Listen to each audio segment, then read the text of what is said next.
વડોદરાના police commissioner Narsinh કોમરે આજરોજ મોહરમ પર્વને લઈને યાકુતપુરા વિસ્તાર પાસે આવેલ સરસિયા તળાવની મુલાકાત લીધી અને જરૂરી સૂચનો કર્યા હતા। અત્યારે મોહરમ પર્વની ઉજવણી ચાલી રહી છે, ત્યારે આવનાર દિવસમાં સરસિયા તળાવ ખાતે મોટી સંખ્યામાં મુસ્લિમ બિરાદરો દ્વારા તાજિયા ઠંડા કરવામાં આવતા હોય છે। ત્યારે વડોદરાના પોલીસ કમિશનર નરસિંહ કોમર દ્વારા પોલીસ અધિકારીઓ સાથે સરસિયા તળાવની મુલાકાત લઈ નિરીક્ષણ કર્યું હતું અને જરૂરી સૂચનો આપી હતી।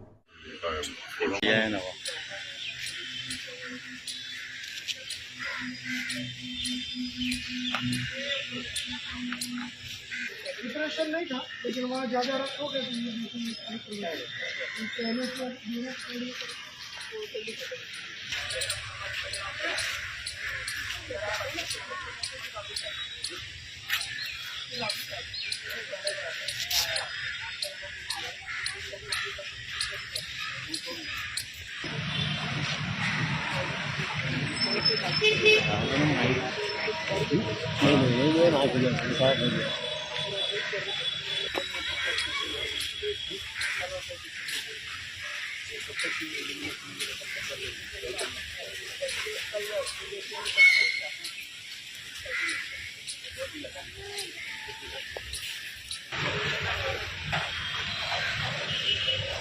आगे